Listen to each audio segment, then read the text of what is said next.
I can't believe that your kids haven't watched watched K-pop Demon Hunters at this point. Well, they got to be home to watch, and my wife just keeps them out all the time. I can't believe it. Seriously, like it's been everywhere. I actually asked another a friend of mine, two actually. Out of all of the people I've talked to with kids, only like one person, their kids has watched it, and when they said yes, they saw it, and I have been losing my mind because they play it on repeat. So when I messaged you previously, I was really hoping that I could get you to show your kids that, because it would have just been over and over again, I'm pretty sure, and you would have gone insane, and that would have been fun for me for the episode. But. See, the joke's on you because they do that with other stuff, and if they mixed that in, I would be like, oh, something new, and if anything, it would be a pleasant interlude. So I'll try it. Can I ask you a question though about this movie? Yeah. This movie, did this movie meet expectations? I would go as far to say this movie exceeded my expectations in the second half. Okay. The first half of this movie doesn't even need to exist, okay? It doesn't need to exist. So this week we are talking about Over the Top, and this is the recommended podcast. My name is Ryker, and this is my co-host, Trucker Brenden. Please remember, this is a double elimination tournament, folks. That means you must lose 2 times, not once, but twice. If you lose the first time, you get to go again, and as long as you don't lose a second time, you can continue. Very glad that you clarified that. You heard that, because I heard it when they said it 73 times at the end of the movie. They made it so clear. Oh, yeah. So crystal freaking clear. I actually went online afterward. To look to see, did I miss something? And then people were justifying, and we could talk about it more, because we're getting into spoiler territory. Yeah. We don't want to get to there yet. We're going to tell you whether or not you should watch this movie or not. I don't necessarily think you need to watch it. But then we're going to give you a spoiler alert about 20 minutes in, just so that way you can decide whether or not you want to ripcord on out of here and go check it out yourself. It's currently streaming on Amazon Prime. So if you have Amazon Prime available to you, you can watch it there. You're going to have like 5 to 7.5 minutes of ads, but you know. It's also on Tubi. Oh, was it on Tubi? Yeah, I feel like you got it on Tubi. Way more Tubi ads. I feel like when I watched Tubi, it was like a half hour worth of ads. Well, joke's on you. I love ads, so...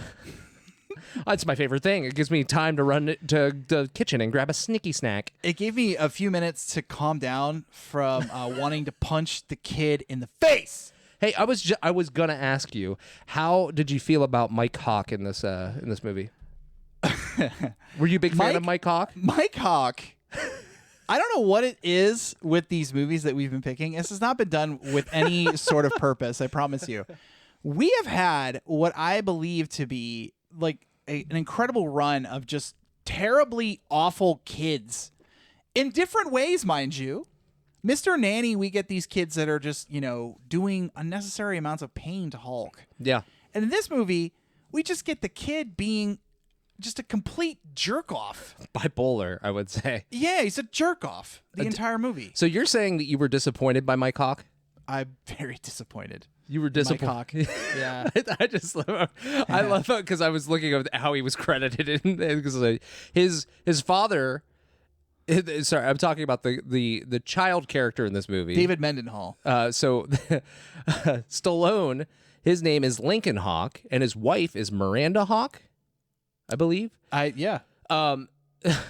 Both have the last name Hawk. And they're still married, and they have a child together. And their child's name is not Hawk; it is Michael Coupler. I believe that's the dad's, the grandpa's name. He has his grandpa's last name almost assuredly because the last name would make it so his name was Mike Hawk. Mike Hawk.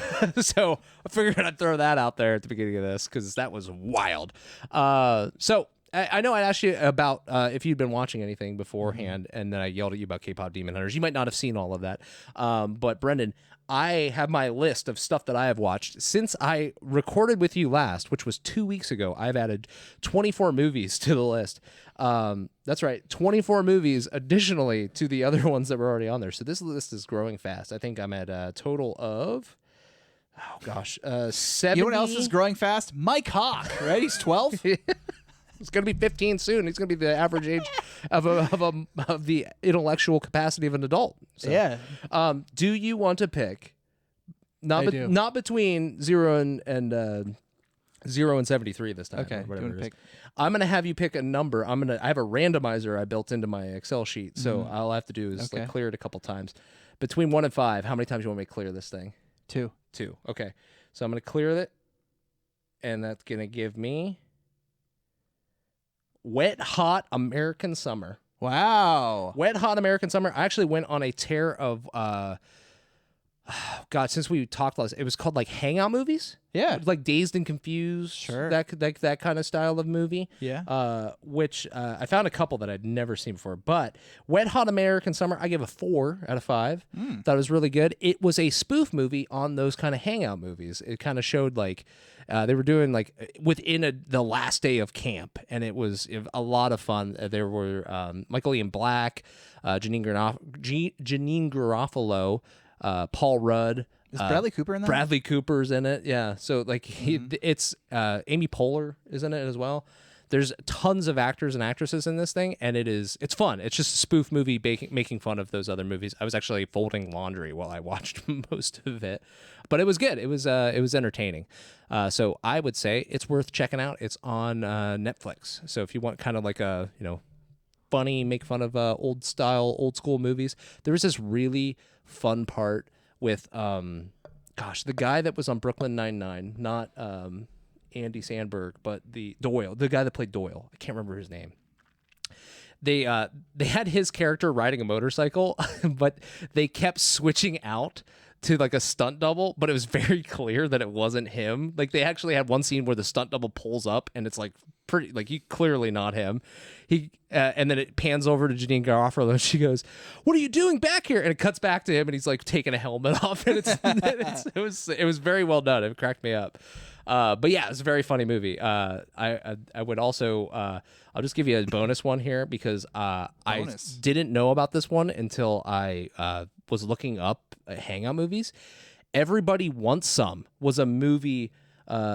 It was written by the guy that did Dazed and Confused, written and directed by the guy that did Dazed and Confused. It was supposed to take place in the 80s. And then when it opens up, it takes place in the 80s, but more specifically 1980. So it's like 3 or 4 years after Dazed and Confused was supposed to happen. And honestly, from watching it, it looked like you could have told me it was early 2000s, and I would have believed like, oh yeah, this makes sense. Like this is exactly what this is. It was terrible in comparison to Dazed and Confused. I gave it a 2 because it did have a couple of funny things or redeeming qualities to it, but it was for the most part not well executed. And I think a lot of people, the reason nobody knows about it is because it wasn't very well received. So I think next week I want to ask you, like, what's the worst movie you gave a score to? Don't tell me. I could tell you right now. No, don't. I have a few ones on my list, mostly just because they're boring. Like I'll toss a 1 if I'm like so bored by the movie I just can't. The lowest you'll give is a 1. You've never given a 0 or you don't do halves? I haven't done a 0. No, I don't do halves. I don't. Oh, yeah. I will point out to you if it ever happens, like if one is closer to, like if I said today's was a 4, I would say it's probably closer to a 3 than a 5. Or, you know what I mean? So.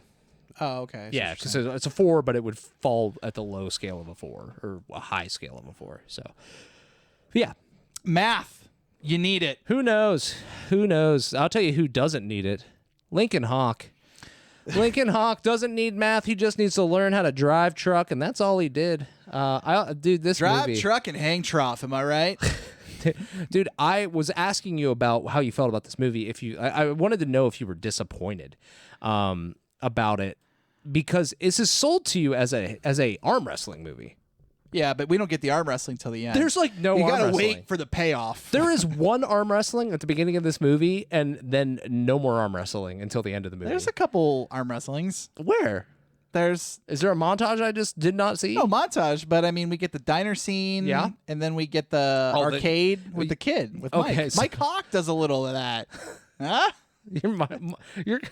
You brought it up. I was literally going to wait until like 45 minutes in to start talking about his name, but you right off the rip, we made it approximately 3 minutes. So that's not even the best part in my thing about the name. We'll talk about it. Okay, so let's talk about the trailers that we talked about or watched. Let's do trailer trash or trailer treasure. You picked this movie, so I am going to go with my trailer first. This was it was No Other Choice was mine. This what? Just laughing like I picked this highly advanced Korean film. It was so I picked it because I just went to go see Demon Slayer in theaters with my sister and my wife, and I saw Park Chan-wook was the one that directed this one, and I was like, oh, interesting. And then I saw Lee Byung-hun from Squid Games. I'm probably butchering those names, but I saw those and I saw the trailer and I was just enticed by it because like it had that like violin playing, and it's just like that kind of like jarring kind of like cuts in the film, and it just kind of gave me like an unsettling thing, and I feel like that's what the movie's going to be, and I like those style of movies, so I'm excited. It kind of reminded me of was it Magnolia? What was the movie that you picked last week? It was with Emma Stone and Jesse Plemons. Begonia.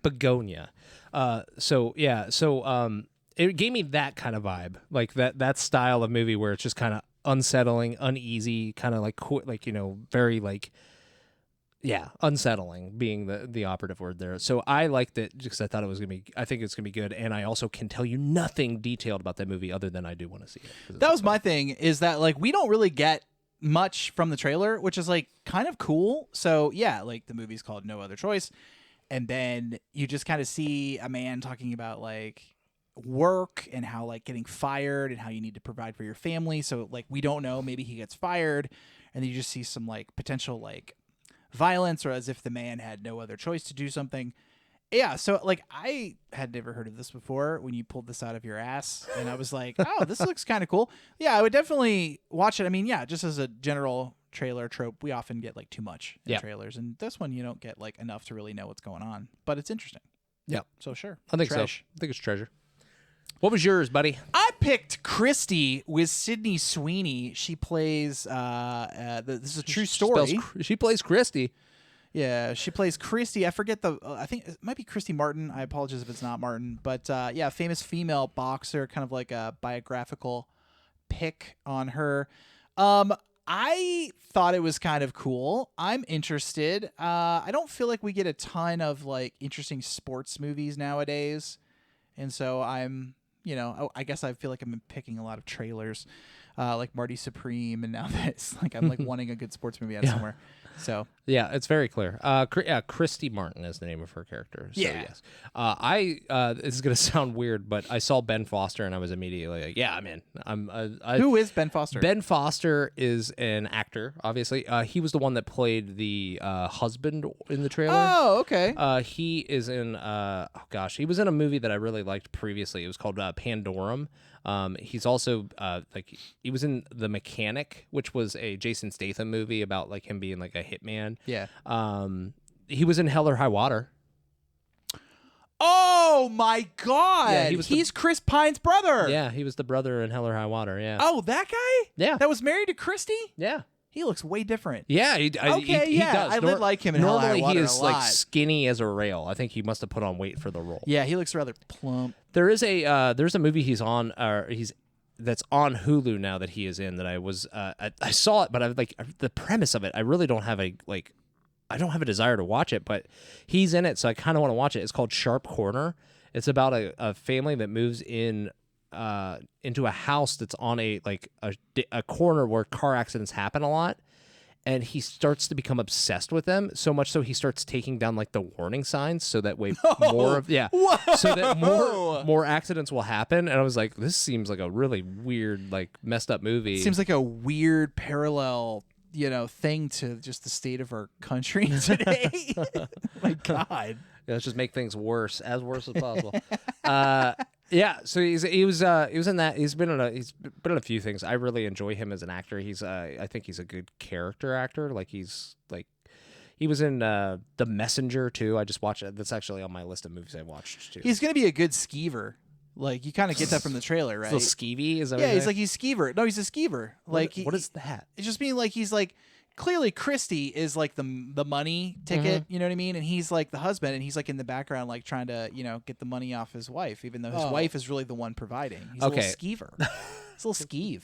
Is that what you would call like the OnlyFans husbands? Sure. Yeah, that's what I call Mike Hawk in this movie. He's a little skeever too. That's what I call my cock. Yeah. So that's it. I'd say yours. I know we just talked about Ben Foster the entire time, but I enjoyed the trailer for this. I knew that this movie was coming out. I heard that there were like a lot of like I don't know award buzz around the performance of Sydney Sweeney in this. And it's interesting seeing her in a role where they're not just sexualizing showing her? her body off. There's plenty of those out there. Like even what was it? The Voyeurs? That was like one that like I didn't know anything about that movie, and all I could see was people talking about Sydney Sweeney being nude in it. I was like, okay, what's the like? Hold on, that's let me check this one now. No, it was weird because I was like I didn't like have any context for this movie, and then that's all I could say. I was like, what a weird like. I don't know. I know that what it's about. It's about a couple like watching another couple across like their like windows and then getting too involved and then bad things happen to that couple that was watching. It's almost like Secret Window. Or not Secret Window. I can't remember the name of the movie right now. But it's just about watching other people and then getting involved in their lives and it's just ruining your own. Yeah. But yeah, so honestly, I think this looked entertaining. I did enjoy the Kristen Stewart movie. Oh gosh, with where she was it was about like the one girl wanting to be a bodybuilder. Love Lies Bleeding. Love Lies Bleeding. Thank you. I couldn't remember the name off the top of my head.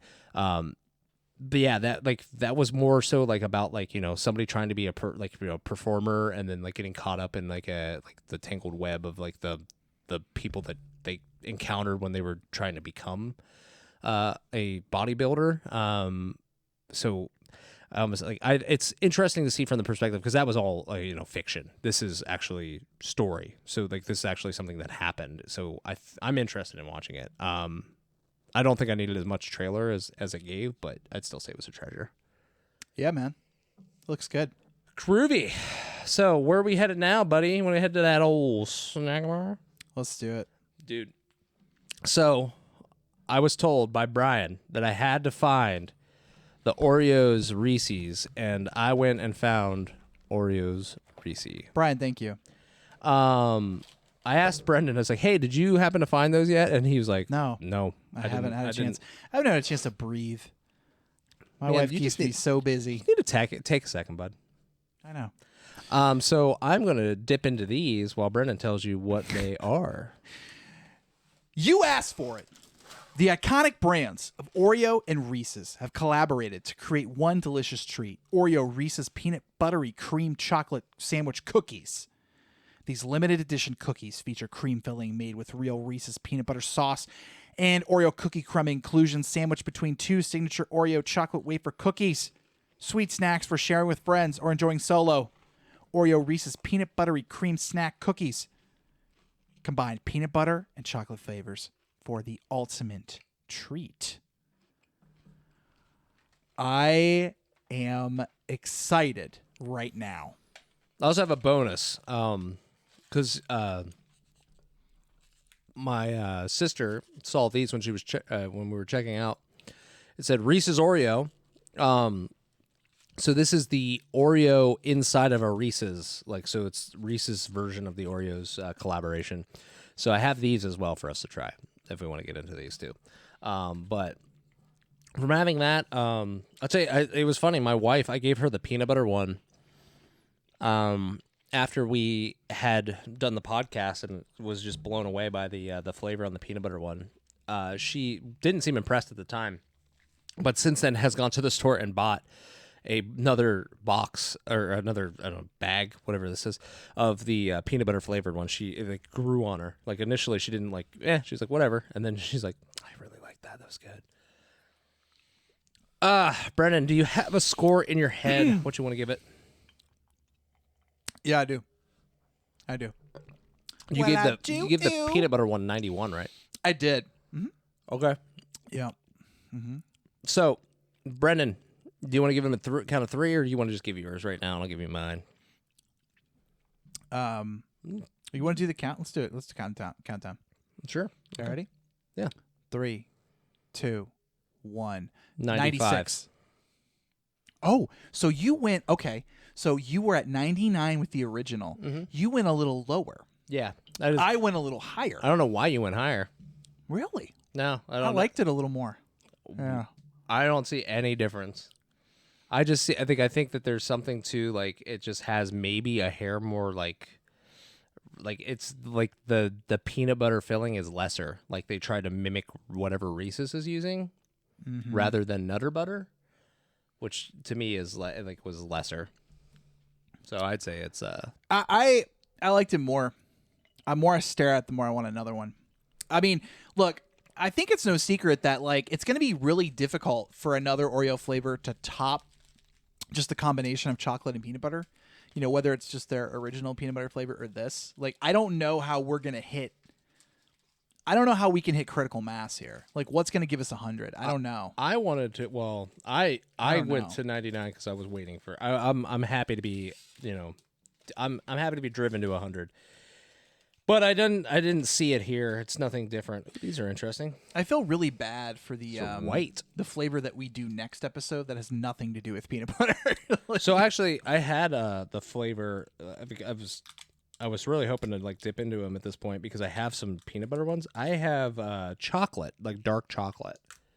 Oh, dark chocolate Oreo? I would love to do a Frankenstein of a dark chocolate and a peanut butter. I want to see what that tastes like, but I can't open those dark chocolate until we do our episode because I've been trying to go in if I've never tried the flavor. Yeah, I've been going blind. I've been going blind. Yeah, I didn't want to like reach over. I didn't know if that was mine. Yeah, you can have that one. Okay. So these are the Reese's Oreo like collab from Reese's side, peanut butter cup with Oreo chunks inside of it. It looks like maybe the top is like. I hate how you said that. You remind me of AJ from chunks in there. Big Justice from Oh, chocolate chunk cookie. Big Chunks. Dude, I cracked Brenden up the other day when we were talking. I'm addressing you, the audience, right now. I cracked Brenden up the other day because I believe I said something that I had heard on another podcast, which cracked me up. And it was we're talking about the Rizzler, and then somebody's like, "Is this who you're talking about, the Rizzler?" And then these guys, and it was the Rizzler with Big Justice and AJ, and the guy yelled, "He's like, no, that's the Rizzler," and his Italian friends, and it cracked me up. He referred to them as his Italian friends instead of as like the Costco guys. I'm interested to hear what you think of that. Very. Are we going to rate that as well? Even though it's not a cookie? No, this isn't a cookie. Oh. That's why I had us do it at the same time. I see. It is interesting. Me personally, I feel like that there's how I'll describe the Reese Cup version of this collaboration. It's too busy. There's too much going on there. Half the peanut butter cup is chocolate, half of it's vanilla. You got the peanut butter in there, and then you have the Oreo chunks. Yeah, it's not. The white chocolate is not good. And then the cookie itself is like, it's in the middle. It's not all spread out. It's not like chunks all over the place. It's just in the middle, and it's not good. I'm not excited about it. Yeah, I didn't. Yeah, I don't even know what to say about that. That was disappointing. That's all I have to say about that. What I think they should have done there is, I don't know the details of the collaboration. I don't know the terms of the deal between these two companies. We're talking about the art of the deal between these two. What they should have done, perhaps, is encased an Oreo in a Reese's cup. Ooh. That would have been way better. Or at least had like bigger chunks of Oreo and just scrap the white chocolate on top. They had a different idea for the collaboration. I feel like the Maya cookie, had. put the cookie in the middle of it and Yeah. don't do the white chocolate. Just do your normal I know it thing. goes against, but like at the end of the day, I mean, what they did, the disrespect they put on Oreo with that. like instead of putting a whole cookie, they could have even taken like half, like the top half, you know what I mean, like a whole Oreo cookie, but just one, and put it in the middle of that with some cream. They could have did that, and that'd have been way better With some creme. Cream. Yeah. Yeah. Oh. All right. They just don't have the technology yet, Brendan. They just don't have it. Well, you don't need technology when you're just arm wrestling. I'll tell you what you can do, though, Brendan. You can give these people, you're giving them the facts about the technology that people have, put together a Reese's cup. How about you give them the facts about this movie? Some wrestling facts, some arm wrestling facts. Movie Over the Top, length 1 hour and 33 minutes. Release date October 12th, 1987. Directed by Menemen Golan. Okay? Menemen? Which, I mean, how could you know that? Or how couldn't you know that? Considering how many times they decide to tell you that in this film. They flash his name up like 5 times. Menemen Golan? Menemen Golan, a Goldman Globus production. Directed by Menemen Golan, written by Menemen Golan. Like, it's up everywhere. By the way, interesting fun fact about Menemen Golan. Okay, he has worked from the 60s to 2009. He, of course, passed away. Do you know what the last movie he worked on? Do you know what it was called? No. He was the co-writer on this movie, and I just wanted to say it because it just made me laugh. The last movie he wrote in 2009 is titled Oy Vey, My Son is Gay. What a jump. What a weird Wow. title. Cast of this movie, Over the Top, by the way. Sylvester Stallone as Lincoln Link Hawk. Robert Loggia as Jason Cutler. Susan Blakely as Christina Hawk. Rick Zumwalt as Bull Hurley. David Mendenhall as Michael Mike Hawk. Chris McCarty as Tim Salinger. Terry Funk as Rooker. Bruce Way as John Grizzly. Paul Sullivan as Carl Adams. Jimmy Keegan as Richie. That's where I stopped. Okay, so just because you said it was in 1987, I was curious. Just so everybody knows, in 1987, Raising Arizona was released. Inner Space was released. Evil Dead 2 was released. Superman 4, which is oftentimes referred to as the worst Superman, is out there. You have Nerds 2, Nightmare on Elm Street 3, Running Man, The Living Daylights in the James Bond franchise. You have Good Morning Vietnam. You have The Lost Boys and the Texas Chainsaw Massacre, as well as Full Metal Jacket. And not on this list at all from top 1987 movies is Over the Top. It's not on here at all. I just wanted you to know the caliber of other movies coming out in 1987 compared to this. Budget was $25 million. Box office was $16 million. I think this was the first movie that Sylvester Stallone lost money on since like Victory, which had been several years. He had a few box office. This movie bombs. didn't know what it wanted to be. I think it knows what it wants to be. I think it's a love story between a father Man and and son. a woman. Oh, sorry. Man and a small woman. Yeah. That's why. Sorry. Sorry. Oh my God. It was very. They made some choices with the songs. Like, Let me get the synopsis out. Oh my God, dude. It was so weird. This movie was so weird. I can't help but say how weird it was. This movie's great. Synopsis. Okay, here's what it said when I looked this up. Tale just starts out with tale. Tale, in which a truck driver with a lucrative sideline in arm wrestling takes his estranged 12-year-old son on the road after the boy's mother falls seriously ill. The trucker is beginning to reach out to the boy as the pair head to Vegas in the Arm Wrestling World Championships, but the lad's wealthy, unfeeling grandfather sends his thugs to put a stop to the bonding and bring the boy back. The boy. The lad. Whew. All right, man. I am buckle up, baby. All right, guys. So here's what's going to happen. Now, we're going to get into spoiler territory. But first, I'm going to tell you right now, I don't recommend you check out this movie. It's a interesting watch, but I would say you don't need to go seek it out. Don't pay for this movie, as Brenden has said. I think that's a fair judgment. If you want to give this one a watch, you can. But there are other movies out there that are better. If you wanted to start this movie about 45 minutes in, you'd probably be better off because that's where it starts to get real entertaining. But yeah, can't really say that you should check this one out without some caveats. So we're gonna start talking about this movie and give some spoilers, and maybe hear some stuff that makes you want to go watch it. Go watch it then. But I would say you don't need to. You can hang out here and listen to some more of the podcast. Brenden, what did you think of this movie? Should they stay or should they go? I think you should go. Oh, you mean stay and just listen? Stay and just listen. Don't go watch this. I mean, again, I think I'm patenting that for my second year in the show. Don't pay for this. If you want to watch it, watch it. Just don't pay for it. Okay. And it's pretty widely available, so I don't think you're going to have to pay for it. Nor should you. Nor should you. Yeah. I have some behind the scenes stuff I think you'll think is fun. Let's get into it in 3, 2, 1. Brenden? Years later, after the movie came out, Sylvester Stallone explained why he agreed to do this movie. And he said, and I quote, Metaman Golan kept offering me more and more money until finally I thought, what the hell? No one's going to see this. Okay. What? In 1987, he was paid $12 million. He was $12 million of the $19 million. The budget was 25, but he was 12. But that's almost half. Oh my gosh. Almost half. And he got paid. It would have been cheaper for them. It would have been cheaper for them to pay him $16 million to just not make this movie, because it cost a movie. No, sorry, they paid him $15 million. They'd have saved $1 million. It's insane. So I just did the napkin math on 12 million in 1987 to today's money would be $34.2 million. Oh my gosh. Yeah, I'm with you. So much money. I'm with you, Sly. Go ahead. Yeah, I mean, I think this. I think at that point, yeah. Yeah. How do you not? How much they pay Robert Lozier? How does Robert Lozier feel about this? Well, speaking of payment, Rick Zumwalt, which is the guy that plays Bull Hurley, was paid allegedly $10,000 to shave his head for the film. He liked it so much that he never grew his hair back. Wow. I wonder what his hair looked like before. I don't know, but I do. I'm going to look up Bull Hurley with hair.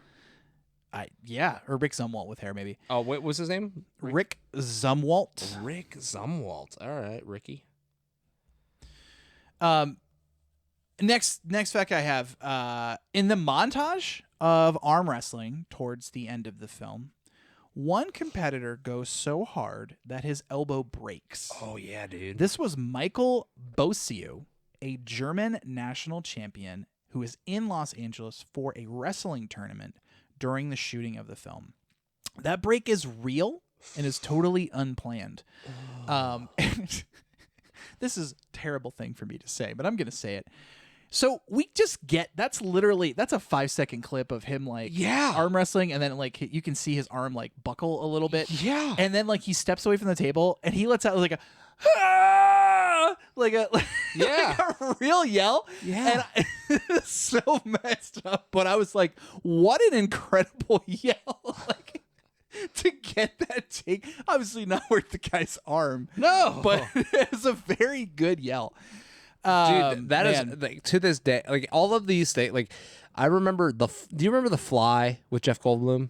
No. Okay, so probably more of a horror movie. It's about a guy that creates a teleportation device, and while he's teleporting himself, a fly gets in with him, and their genes kind of get mixed up a little bit. Oh no! So soup. He starts to turn into a fly over the course of the movie, and at one point he becomes incredibly strong. I don't know why, but he becomes incredibly strong, and he has an arm wrestling competition with somebody at a bar, and he snaps their arm, and the bone comes through.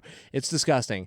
And then I remember this movie too, and I do not ever want to arm wrestle anybody, because I always fear that somebody's arm is going to snap, and it's disgusting and terrifying to me. Yeah, not to go on a quick tangent, but this watching this kind of had a little reminiscence, or reminded me of that whole power slap phase that we're seeing right now. Oh, right? yeah. Where these two people just stand in front of each other and on a give table themselves a concussion and smack themselves or smack the other person in the face as hard as they can. And it's just what a weird thing. Yeah. I can't get into that. Yeah. Speaking of weird things. Yeah, buddy. A real-life, over-the-top arm wrestling tournament was created once the movie was approved for production. Organizers worked closely with producers at Cannon Films in hosting the tournament where the film was being made. The contest was described as the biggest event in arm wrestling history. Beginning with the first qualifier in Beverly Hills in August 1985, the competition lasted a year throughout North America and included qualifying events in Europe, Israel, and Japan. The finale took place on July 26, 1986, with an 18-hour marathon tournament in Las Vegas Hilton. The movie featured many real-life arm wrestlers and footage from those Vegas finals. The only exceptions were the scenes that featured Sly, whose matches were filmed the day after the real finals. The same location was used, and the extras who made up in the audience in those scenes were the same fans who filled the venue the day before. So the reason why I just bring this up, I know there's a long one to read. These fuckers got this movie like into production, and then we're like, let's do we're making a movie about it. Let's just do the real thing concurrently to us making the movie, and then just think of, they paid Sly $12 million, and then how much money did they have invested in this arm wrestling tournament on top of it? They should have done a documentary about this arm wrestling tournament. I bet you would have been incredible. Yeah. They Oh would have my probably God. would have been more successful than this weird movie. It's crazy. Dude, I love it. That is nuts. I do enjoy that fact. That is kind of like, I don't know, weird. It's weird.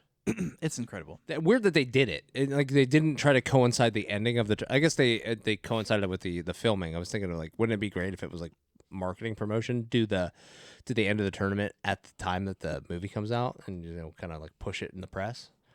But anyway, sorry. That's it. That's wild. I can't believe that's the last. That's it. I couldn't find too many facts. I mean, I did have another one here. Lincoln Hawk's truck was a 1967 Autocar model A64 day cab, and the truck he wins in the arm wrestling competition was a 1986 white Volvo 164. Jumping right into the movie, actually towards the end of the movie. Yeah. But just one thing very, very funny. There's actually a lot of things I found funny about this movie. But when they get towards the end of the arm wrestling tournament, they give each arm wrestler something I will use. I think it's a term from the World Wrestling Entertainment type of thing. It's called a vignette. He's walking to the ring and then stinger. They cut to him and then they say something. I really liked Lincoln Hawk's thing that he says. He's like, I don't care about winning. I just really need this truck. Yeah, dude. He's like, I don't care about the title. I just want to be able to get the prize. I was like, yeah, so you want to win. Yeah, right. I don't just love how everybody else is so invested in winning for their own pride. You seem like the worst person in this tournament. Honestly, I would like to say that this character is the worst. His he's not. The son is the worst. No. Yeah, and he came from the king of the worst. That's what it is. No. Okay, Dude, let me back up. Let me start with this. Oh my God. Let me ask you this. Does Sylvester Stallone act in this movie whatsoever? Does he do anything in this movie that you would characterize as acting? When he throws that guy through the window at the end of the movie because he's angry. Oh yeah, he's like, "Excuse me, Mr. Cutler's talking to you." Oh man, yeah. No, there's when he runs after Michael at one point when he's being abducted by strange men that just out of nowhere. Dude, there's so many. Oh my gosh, there's so much in this movie. So you can't skip the first half of the movie. Yeah, we just for can't. that. We gotta go back. But here's what I would like to point out to you. Okay, so I know I said some weird things about their relationship. The movie's soundtrack. It's like they couldn't have picked more love ballads if they tried, and they kept playing them while he and his son were together, and it was very weird. We're talking just listening to it, I was like, you could tell me that he's driving across country with the love of his life, and I would believe you. And it's just it was his son, and it was just so bizarre. So, okay, opening. The movie opens with Hawk driving his semi, and we see these majestic shots of mountains and all the Earth's majesties, right? And then we see cut in with that Michael, who's, by the way, a 12-year-old in military school. I didn't know they started them that young. Maybe they do. I don't know, but it seemed weird to me. I feel like that's definitely something because I've watched a few. There's what is it, Chucky, the third Chucky movie? They're in military school, and there's a really really young kid in that too. And then yikes. And then in Major Payne has a. I know I'm just going into. I'm using other movies as references for this. They're probably just all justifying their own actions off of each other, but that's what I'm going off of. But yes, I think that students are they probably have some students that are that young. Yeah, so they're cutting him driving with the son in military school. I don't know if they're just being done for the semester. But the song, you're right. It's in this country, our hearts are open. Where we could see can we believe? Like, it is the most ridiculous dude. intro. He's getting like he's driving and then he gets like he's washing up, he's getting shaved, he's ready to go pick up his best gal. I mean his son. And he goes to the front gate and they're like deliveries and back. He's like, "No, I'm here to pick up Michael Cutler." And then he like gets in, he walks up the steps, he's catching looks all over the place, and then he is the most soft-spoken I've ever heard Sylvester Stallone in any movie of all time. He's like, "Well, hey, yeah, oh." It's just he sounds so weirdly like. But we get that quiet. power ballad right there. Oh, yeah, but he's dude. pulling up. But then like it's a little thing. But this actually made me cackle. After that song like ends, the singing ends. Like when he goes to like start walking up to get Michael, the music fades out and then it fades back in like a sad piano version of that same song. It's like and it like goes on for another few minutes. Yes, he pulls up. What cracked me up is when other students are walking away from the college or school with their parents, he walks by a couple with their kid. I don't know if you heard it. And the woman goes, "Who is he?" Like as if to just illustrate the fact that like nobody knows who he is because he's never been around before. Yeah. But it's a very funny, like, who's he? Like random throw in. Also, so like he goes to pick up Michael, right? And he's like, "Sir, I'm not supposed to go with anybody that I like." He's like, "Your mother is your guardian, and you're gonna go with this man you've never met because your sick mother, who's in the hospital, has decided that you're gonna go with him." What is she sick with? Is she gonna have a brain tumor and just be making like Short hair. worst decision? Short hair. She's sick because she has short hair. Dude, seriously, we never find out what she's sick with, right? She's having an operation. I don't know. Just know that she's having surgery. I told my Yeah. I told my daughter who I watched this with. Oh, please God. I told her, I said, she's like, she's sick. I was like, yeah, I think they're just saying that she's sick, like, so she has short hair. Like, I don't know. She doesn't like look like sick. I don't know. No, she just talks quietly. Like I feel like Sylvester Stallone is also sick. So we leave there, right? Begrudgingly, Michael gets into this car with this strange before man. we do that, Oh my hold God! on. Hold on. Mike says to him, "I need to see some identification," and he proceeds to pull out a like manila envelope and pull out the wedding photo of him and the mom, which cracked me up because I was like, driver's license, like other forms of identification. What else is he gonna use just to used the identify? wedding Like, photo. "Hey, listen, we're married." So, and he also has pictures all over his cab of his truck. He could have grabbed any picture. Oh yeah, he had to pick the giant one of Yeah. them married. No, yeah, that's the one he has. He puts it under his seat. It's how he proves that he's been with a woman. That's what he does. I gotta tell you, this movie, I watched this with one of my twins. I can't believe you watched this with a child. It's PG. It's a PG movie. I know it is, but it's still not a good like. You haven't made your kid hasn't watched K-pop Demon Hunters yet, and she's watching over the top. Yeah, it is incredible. But I know she like looked at me and was like smirking because she just was like confused at like how crazy I am. So they leave. Yeah. The school. Keep wanting to say college. She's 12. And then like they have their little banter in the car, and I didn't see the zag of the kid just getting out of the car. Like, I'm sick. I thought he was going to throw up.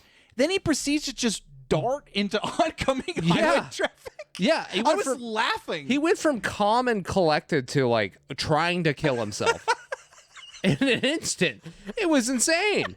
He just like, and then Sylvester Stallone trying to save his life rips his sleeve, and then when they get back in the car, he's like, "Sorry for ripping your jacket," and he's like, "Oh, you'll get the bill." I was like, "What?"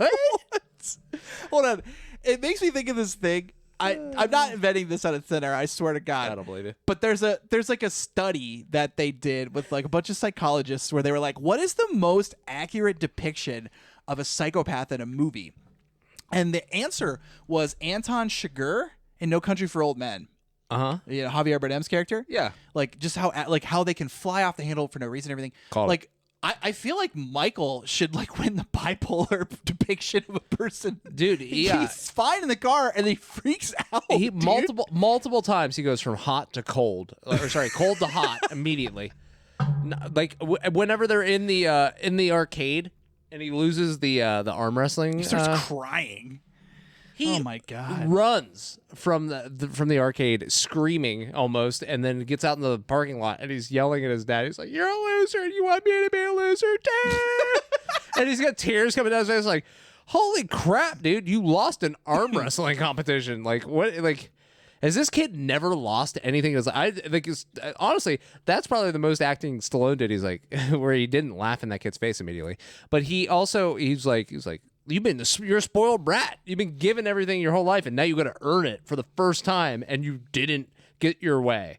That's like, it's like, so that's it, bud. Like, and like that's really all that. Like, I'm not showing you that you're like. He's like, you can beat him. Like, you're just a baby. Also, that kid could not have beat that kid in an arm wrestling competition. That kid was like twice his size, dude. That's where like there are some funny parts of this first half. Like when they first go to the diner. Oh my god, this kid is insufferable. Yeah, he's terrible. Like he doesn't want to eat a steak with his dad. Meanwhile, Stallone is like the most fit guy. Oh yeah, and he definitely makes fun of him. He's like, "You're gonna have heart disease. You're gonna have heart disease because you're eating a steak. I'm gonna have tuna salad with lemon water." Oh my gosh, yeah, this kid couldn't be more snooty if they like put a monocle on him. You know what I mean? I also really like. So again, this is why I thought you'd be disappointed because he gets approached in this bar to like, "Hey, I keep hearing about the Hawk being the guy I got to beat in arm wrestling. The Hawk this, Hawk that." Meanwhile, later on throughout this movie, we never see anybody else challenge him to arm wrestle, like ever. Like, so that's why I was like, what is, like, why? And then we also have the world champion arm wrestle is just in this dive diner, like in the middle of nowhere. He also happens to be a truck driver. Is he a truck driver? Yeah, he is. I didn't get that. I just thought he was just like, just at that place. And he's like, "Hey, you want to get this over with, Hawk?" Which, by the way, his son is dead on. He is like grifting everybody, right? Like, he's like, that guy wants to challenge him to arm wrestling. He could just arm wrestle him there and win for like the love of the game. He wanted to win it for the truck. Yeah, no, that's why I said he's a grifter. He's like, his son said, you shook that guy down. Like he thought he was going to win, and then you beat him, right? And like you made it look like you were going to lose, and then you won. So like, yeah, so like he like later on in the movie he wins, but like it's kind of, he's like, it's because he's been building up the fact that this other guy is better than him, and he's not actually better than him. He's the best. He's the best. He's just been hiding it the whole time. I like when you're going to see this theme because this happens a couple times in the movie with me that I think is hilarious. There's when Smasher. Oh my god! I keep want to call him Bull. That's not true, is it? Is it Bull Hurley? It is Bull Hurley. Which is honestly, they should just called him Bull. Like, honestly, they do call him Bull, but they also say Smasher. Instead of calling him Smasher is such a like a bad like, unless that is actually his nickname. But like, it was like Bull would have been like, Bull is appropriate. So he's like, "Are you Hawk?" And he's like, "I'm the Smasher."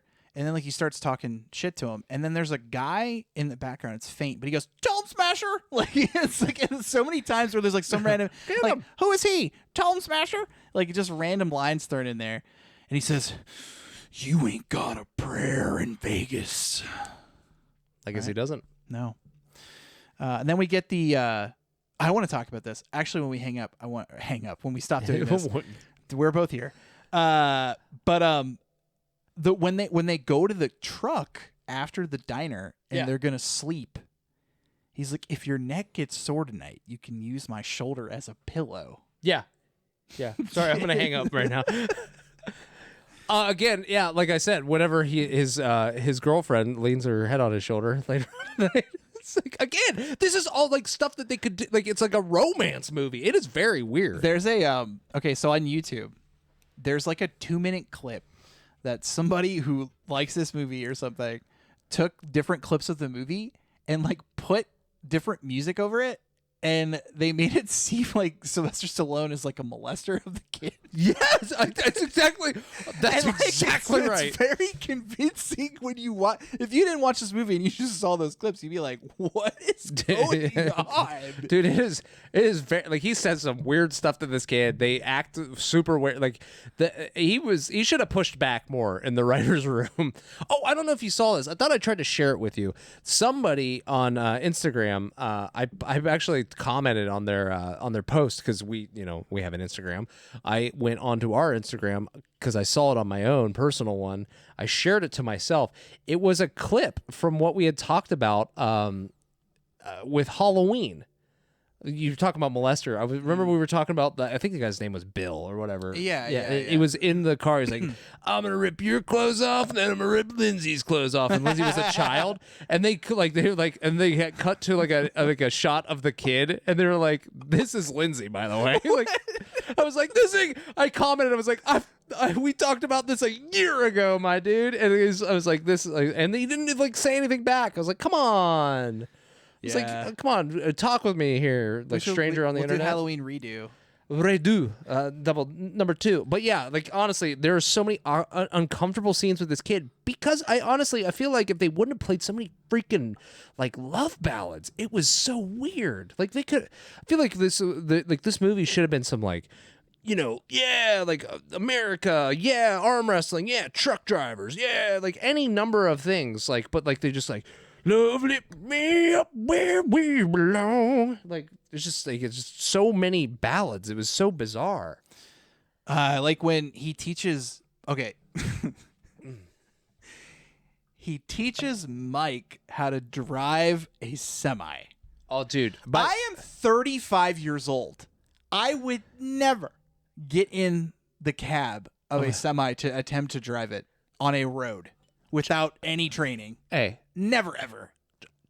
Child's play. Dude. That's what he says. The kid, honestly, the kid proves himself right.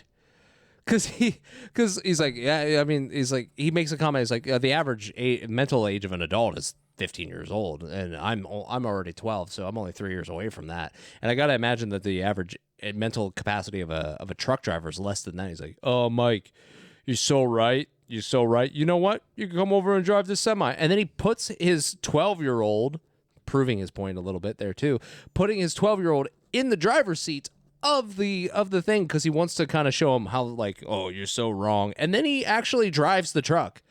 Like he actually does it. So like, is it like There's got to be a clip where he hits somebody, runs him off the road. Yeah. Honestly, though, it was like kind of like, yeah, like he drove the truck. What do you want from him? Like, oh yeah, I can't drive a truck. I'm sure I maybe could muddle through, but I would need somebody to show me how to do it. But yeah, I'm definitely older than that kid, and that kid figured it out. And Stallone with some all-timer lines, including, "I always wanted to be a milkshake." Dude, that was one of the things I wrote down. I don't have many notes for this movie. That was one of them. And he wrote, or another thing he says, "Keep your eye on the road. Here comes Mike." Dude, and then he's the so kid calm in the the whole arcade time. Goes, "Kid, if I couldn't beat you, I'd kill myself." Yeah, that was Dude, that was an what? all-timer too. Oh, Oh my god! Is that where they make the phone call after that, right? And then he's like, "Mom, I beat this kid in the arcade. He had to be like 5'8". He's like, bigger. He had to be like 6 foot. Bigger. It's you wouldn't believe how big he was, Mom." It was just like going on and on. But then he gets abducted, and then we get to see like the first of like 2 very like insane things that happen in this movie. He goes and chases down these guys through traffic, through like a They're whole in a car. He's a semi. yeah, and he is just going nuts, going after his kid, which warranted, right? Yeah. But like multiple times in this movie, there is destruction based on the fact that the goddamn like just this family is having a fight. Like that's it. Like the grandpa doesn't like the dad, so there's like he's gonna take the kid away. They destroy the city. The kid goes running through the casino in Vegas and causes some destruction there too. He drives his truck through Robert Logier's front yard and gate and like into the house and destroys that. Like these people are psychopaths. I want to talk about the gate in a minute. So, I have next in my notes. They really killed the mom quick, right? She's on like 2 phone calls, and then they kill her. She dies before they get to the hospital. Yeah, which I actually kind of like, because a lot. No, hear me out. They always have like these scenes like where like, I don't know, she like could tell that her time was coming, and then she passes away, but like at the same time there's always that like like, oh, we're gonna make it just in time. They don't make it just in time, and that's just the reality of the world sometimes, which I kind of enjoy. It was like, okay, they're being real with it, and the kid is upset, rightfully so, which kind of adds that drama. I feel like that was the good point for because they were building up a lot of momentum. That's the perfect catalyst for conflict to happen. The kid is obviously distraught because he just lost his mom. Yeah. But Sly is like, oh man. Yeah, I know. Again, he's not. Yeah, he's not doing a lot of heavy lifting with his acting in this. No. The kid is upset for sure, and is doing a good job, and then gets in a cab and drives home to Robert Loggia's house. Do you think that there's some parallels between what Sly does to Robert Loggia's estate and what Arnold does in Terminator? Because I found that very similar. Sly pulls up to the gate and is trying to get in, and like can't get in, and so he's like, oh, "Okay, I'm out of here." He does. He Hits him does with like the the "I'll be back" thing. You know what I mean? Like he doesn't say that, but it's very Terminator-esque, right? Drives the semi all the way up through the front thing. It kind of reminded me of Commando, just because of the big like front area that he's destroying. And Commando had that big like open garden area that they go through. Yeah. So I thought, I was kind of like, oh, I see what you're doing here, buddy. The world meets nobody halfway. You have to do what's best for you. That's a good quote. I like that. Mm-hmm. That's good. No, there are some nuggets in this that are okay. Okay, I've waited so long to talk about this part of the movie. Yeah. Okay. I want to talk about the part where Lincoln Hawk arrives in Vegas and walks to the counter to place a bet on himself to win the arm wrestling tournament. You do know what I'm going to talk about, right? How that's not allowed? You're not allowed to do that? No, not what I'm going to talk about. Yeah, that is true. I don't think you're allowed to do that. But he walks up and he's like, "What are the odds on?" Okay, hold on, I got to do it. Fuck. What are the odds on Lincoln Hawks? And the woman turns to a guy and then says, "What are the odds on Hawks?" And then the guy's like 20-1, and he's like, "Okay, I'll put $7,000." What's this fucker's name? Is it Lincoln Hawk or Lincoln Hawks? Dude, It's Lincoln it's Hawk. literally like, no, but that's he's saying Hawks. You cannot debate it any other way. He says his own last name wrong, and it's fucking hilarious. No, you know what? Honestly, maybe it is Hawks, because on the side of his truck, It says, I think it's Hawk apostrophe S. But he says Hawks. I swear to God. I watched it like 7 times. He says, "What's the odds on Hawks?" Oh my I'm gosh, like, that's the top. That was the top finish. Over the top, Hawk or Hawks. dude, I'm telling you. How did you miss that? And I literally stopped, and my daughter thought I was crazy. I was like, "What is his name?" He didn't say it right. It's his own name. Yeah, It's honestly, crazy. it could be that they were just. It could have been that they were going back and forth throughout the whole movie, because like there's so many, like maybe you said it's Hawks, and like it's something. I don't know, man. I don't know. What are the odds on Hawks? What are the odds on Hawks? Because I listened closely later in the tournament when he's announced as a finalist. They say Lincoln Hawk. They don't say Hawks. So I'm like, oh, maybe the book has it wrong or something. No, it goes back to Hawk miraculously. That's funny. I had a couple other minor things. When Mike sneaks out of his grandpa's house, there's a point where he jumps off like his balcony, and I quantified it as he just jumped 1.5 stories. Like, it's very far, and he lands spry perfect on his feet on concrete, keeps right on going. Yeah. Crazy. So I have a question that I have to ask now, because if I don't, I'm gonna forget. What in the world what did Lincoln do?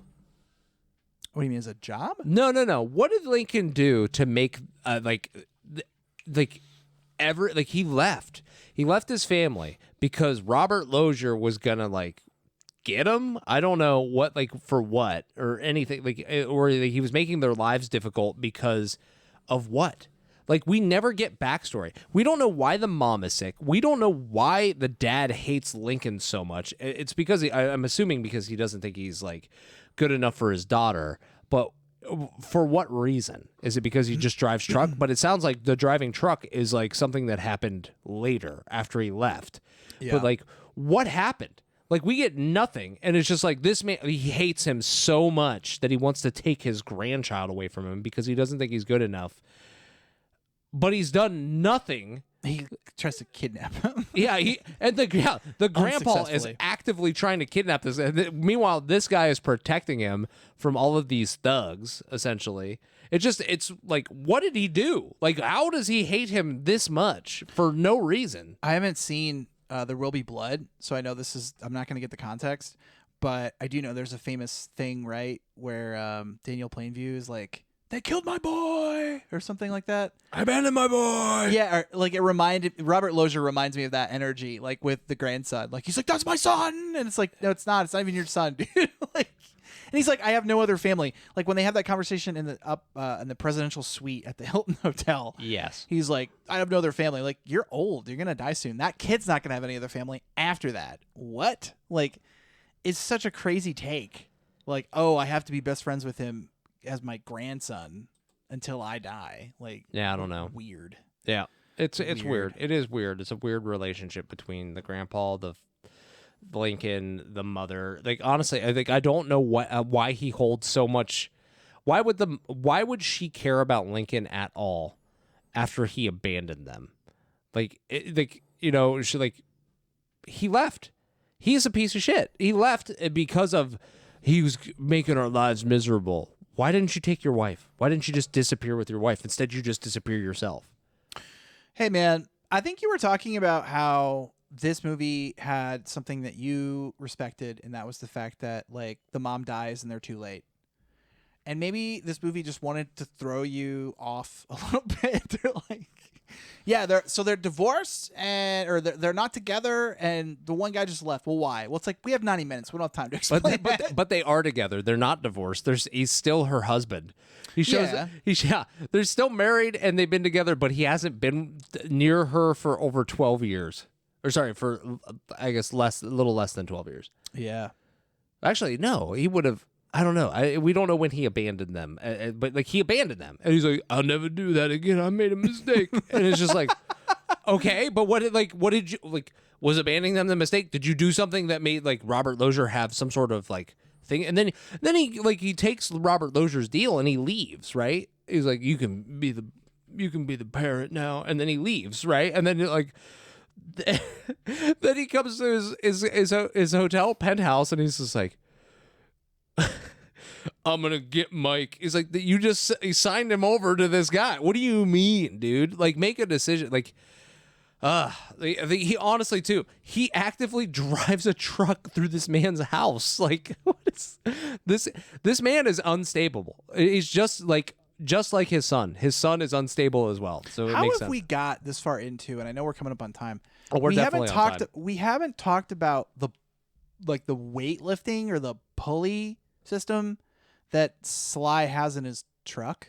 He's like pumping. There's no need to talk about it. It's such a bizarre thing. If he's doing that, why wouldn't one arm be way huge? More muscular than the other? It would. So no, yeah, and most arm wrestlers have one gigantic arm.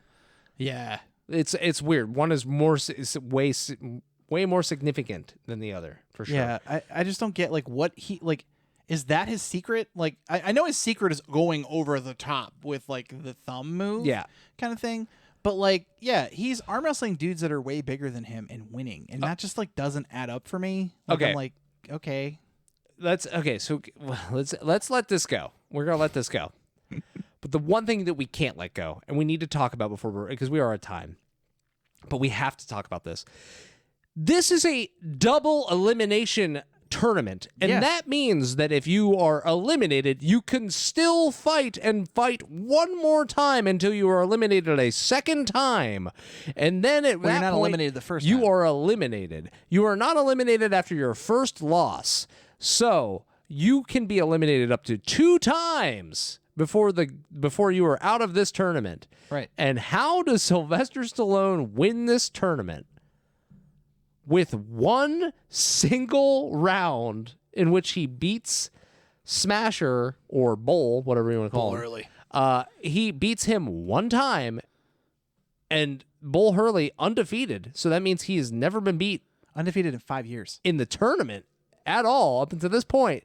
And he loses one round and loses the entirety of this tournament. How many trucks do you think Bull Hurley owns if they're giving away a truck? Oh my God, dude! He's got a fleet. Yeah, He has a fleet. yeah. What does he need this 5th truck for? I don't get it.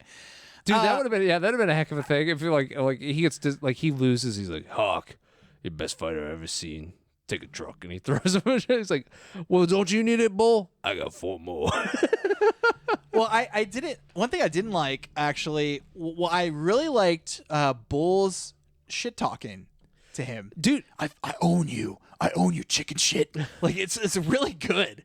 I like it. The stinger that they do for the like where he's like, you talk about Stallone, and he's like, I just need the truck. Like that's it. It seems like all of them are like they gave them direction. Like, here's the direction. You need to talk as if you're talking about beating Lincoln. Like, and because he's like, I'm gonna kill him. I'm gonna just destroy him. I'm gonna break his energy or whatever. It's like, and meanwhile, Stallone's like, I'm kind of like a truck, like a machine. That's just what he's doing the whole time. Meanwhile, everybody else is just talking about beating him. I was like, well, that doesn't make any sense. They should just be talking about themselves, because at this point, they aren't going to know who they're going to fight in the tournament, or who they're going to arm wrestle. There's a couple good vignette quotes. So one is, being number 1 is all that matters. There is no second place. Second place sucks. I like that. Yeah. And another one, I think this is Harry Bosco. Does this one? I could be wrong, but I think it's him. He says, my whole body is an engine. And he puts his hand up. He goes, this is my fire plug, and I'm going to light him up. It's good. I like that. I just don't understand That's good. how we go through this tournament and No, and- you're and Bull you're loses completely one time. right. You're completely right.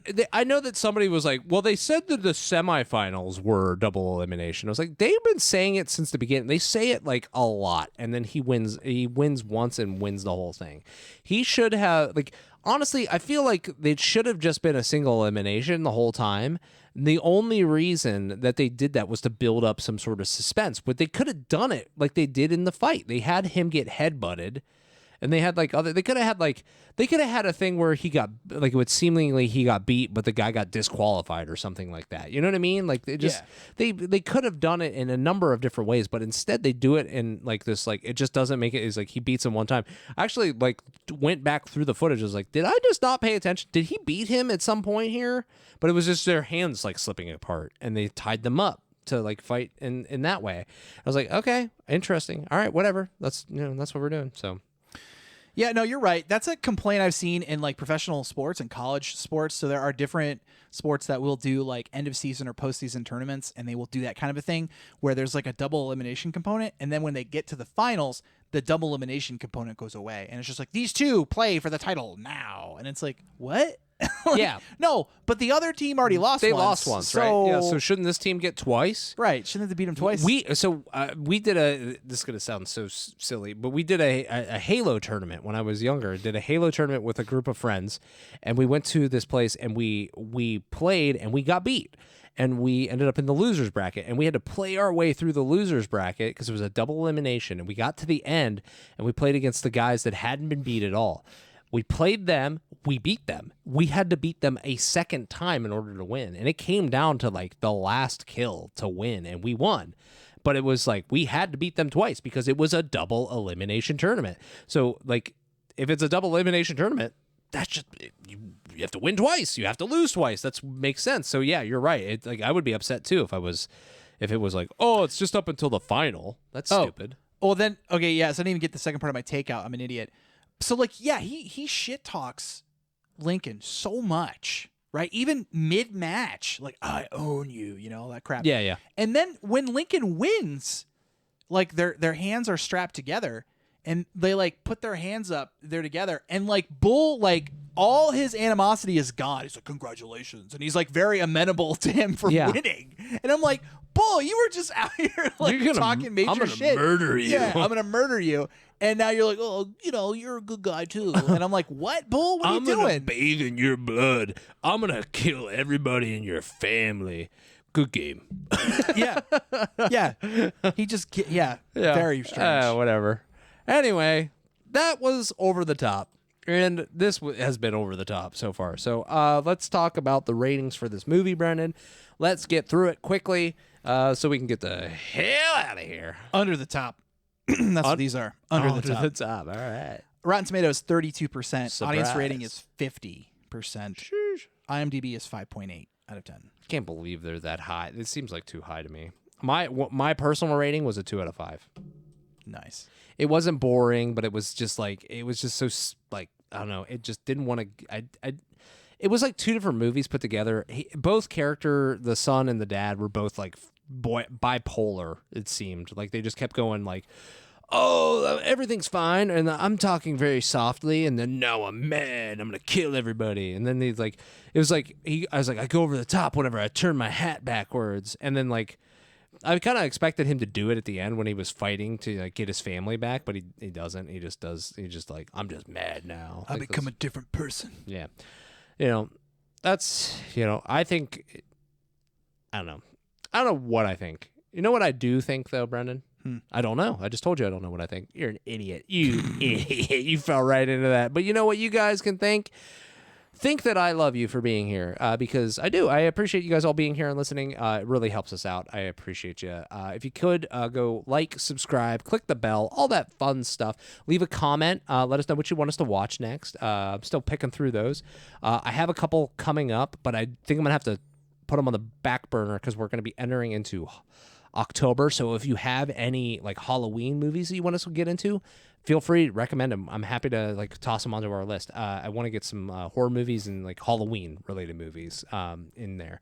So if you can go and comment, you can find us on our you can find us at the Recommended Podcast on YouTube, on Instagram, on X, and on TikTok. And again, that's the Recommended Podcast.